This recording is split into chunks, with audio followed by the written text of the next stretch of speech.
আজকে কয়েকদিন থেকে মানে বাজারে গেলে শুধু লাউ দেখলে লাউ আনতে ইচ্ছা করে আর কি। তো দাম জিজ্ঞেস করলে বাবারে বাবা কি চড়া দাম, মানে একটা 180 টাকা, 150 টাকা এরকম। আরো এরকম শক্ত শক্ত ওই সিজনাল লাউ যেরকম সেরকমও না। তো আমি আর আনি নাই। আজকে বাজারে গেছি পরে লাউর দাম একটু কিছুটা কম আছে।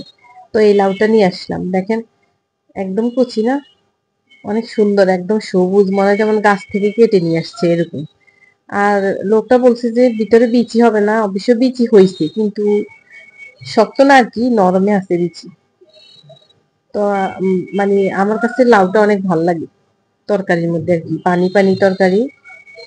মানে এটা ডাক্তাররাও আসলে লাউ বেশি করে খাওয়ার জন্য সাজেস্ট করে আর কি, এটা শরীরের জন্য অনেক উপকার। তো এই যে আজকে এই লাউটা নিয়ে আসলাম। আর এখন এটাকে আমি মানে রান্না করবো তেলাপিয়া মাছের মাথা আর 2-3 টুকরা আর কি মাছ দিয়ে রান্না করবো। কারণ হচ্ছে চিংড়ি মাছ নাই আমার বাসায়, মানে চিংড়ি মাছ দিয়ে লাউ বেশি মজা লাগে, অথবা রুই মাছের মাথা টাথা দিয়ে আর কি। তো যা হোক আজকে যা আছে তা দিয়ে রান্না করবো, আশা করি ভালো লাগবে। তো এই যে এখানে আমি এখন লাউটাকে আর কি ইয়া কেটে নিচ্ছি আর কি। আর এই যে লাউ চামড়াটা আছে না, এটাকে আমি আর কি এই যে ভাজি করব, আলু 2-3টা আলুর সাথে দিয়ে আর কি। একটা ডিম ইয়া করে আর কি দিব আর কি। তার জন্য আমি চামড়াগুলা কেটে নিচ্ছি। আসলে ভাজি করলে আর কি একটু মোটা করে চামড়াটা ফালানো লাগে আর কি। তো এই যে আমি কেটে নিচ্ছি, একটু মোটা মোটা করেই নিচ্ছি, কারণ হচ্ছে লাউটা তো কচি।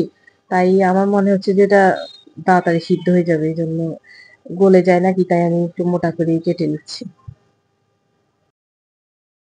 তবে যাই বলেন না কেন, মানে সিজন ছাড়া যদিও লাউ পাওয়া যায় কিন্তু ওগুলা অন্যরকম স্বাদ আর কি। আর হচ্ছে সিজনে যে লাউ পাওয়া যায় যেমন শীতকালে আর কি, ওটার মজাই অন্যরকম লাগে। এই যে এই লাউ আর কি চিংড়ি মাছ আর সাথে যদি টক টমেটো দিয়ে ধনেপাতা বেশি করে দিয়ে রান্না করা যায়, কি যে মজা লাগে, মানে আমার কাছে অনেক ভালো লাগে। তো আমার আমার ফেভারিট একটা তরকারি আর কি। আসলে যারা সংসার করে আর কি, আর যাদের আর কি বাজার করার লোকজন নাই, যেমন মেয়েরা বাজার করতে হয়, মানে আমার মতো আর কি, যেরকম আমার হাজবেন্ড থাকে বাইরে, আমি নিজে সবকিছু করা লাগে আর কি। তো সংসার যাদের মাথার উপরে আর কি, ওই সব মেয়েদের কত যে চিন্তা ভাবনা করা লাগে, কারণ হচ্ছে পরিবারের এক একজনে এক একটা পছন্দ করে, এক একটা খেতে চায় না, সেই হিসাব করে বাজারে গেলে আর কি তরকারি আনা লাগে আর কি। তো মানে আমি বাজারে গেলে সবসময় চিন্তা ভাবনায় পড়ে যাই যে কি নিব কি না নিব। আসলে সবার কথা আমি কি বলবো, আমি নিজেই আর কি এক তরকারি বারবার খেতে আমার ভালো লাগে না, যেমন 2-3 দিন খেলে আমার আর ওই তরকারিটা খেতে ইচ্ছা করে না। তো আমি সবসময় নতুন নতুন নতুন কিছু আর কি খুঁজি, যেমন সবজি যদি মনে করেন 2-3 দিন খাওয়া হয়েছে আর ওটা দেখতেও ইচ্ছা করে না আমার, তখন শাক দেখি বা মানে মাংসের আইটেম করি। আমি আসলে বাসায় মাংসটা খুব কমই করি, আহ বেশি আমার মাছটা খাওয়া পড়ে বেশি। তারপরে এই যে আমাদের বাসায় সবাই সবজি পছন্দ করে আর মাছ পছন্দ করে, এই জন্য আর কি মাংসটা মাঝে মধ্যে মাসে দেখা যায় 3 দিন 4 দিনে, এর বেশি করা হয় না আর কি। তো এই যে এই লাউটা আছে না, এই লাউটার যদি মাথার অংশটা দিয়ে মুরগির মাংস দিয়ে রান্না করা যায় তাও অনেক মজা লাগবে। আমি একবার ভাবছিলাম মাথার অংশটা রেখে দিব, কিন্তু লাউটা আসলে অতটা বেশি বড়ও না, মানে আহ, পুরা দিনের জন্য হবে না আর কি, তরকারি কম হয়ে যাবে, এই জন্য আর কি আমি আর রাখি নেই। ফুলটা আমি দিয়ে রান্না করতেছি। আবার যখন বড় দেখে আনবো তখন আমি মুরগি দিয়ে আর কি রান্না করবো। মুরগি দিয়েও আসলে তাও অনেক টেস্ট লাগে। আগে আমার আম্মাকে দেখতাম মানে রান্না করতো, অনেক ভালো লাগতো। আমার না এইসব শাকসবজি মানে নিজে বাগান করে মানে খেতে ইচ্ছে করে।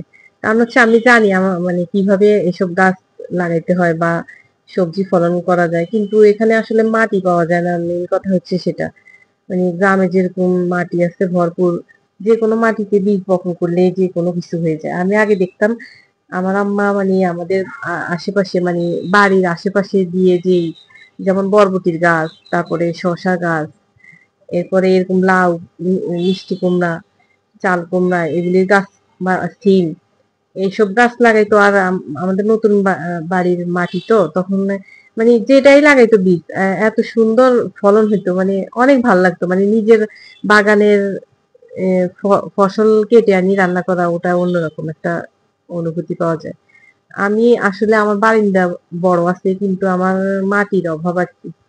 তো ওই দিন একটা লোককে বলছিলাম আমাকে ১ বস্তা মাটি দিতে, যদি উনি দেয়, মানে বলছে বিক্রি হয় আর কি মাটি। তো দিলে আমি চিন্তা করতেছি বালতির মধ্যে মাটি দিয়ে আর কি এরকম।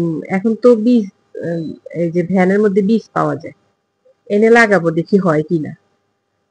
আবার আমার বারিন্দায় অনেক বেশি রোদ পড়ে, বেশি রোদে আবার দেখা যায় গাছের পাতা পুতা মানে জ্বলে যায়, এত বেশি ইয়া হয় না, সবুজ থাকে না। আমার বারান্দায় যে কয়টা মানে গাছ আছে না, অ্যালোভেরা বা ফুল গাছ, ওগুলাও এরকম অনেক রোদ পড়ে, শীতকালে বেশি রোদ পড়ে তো।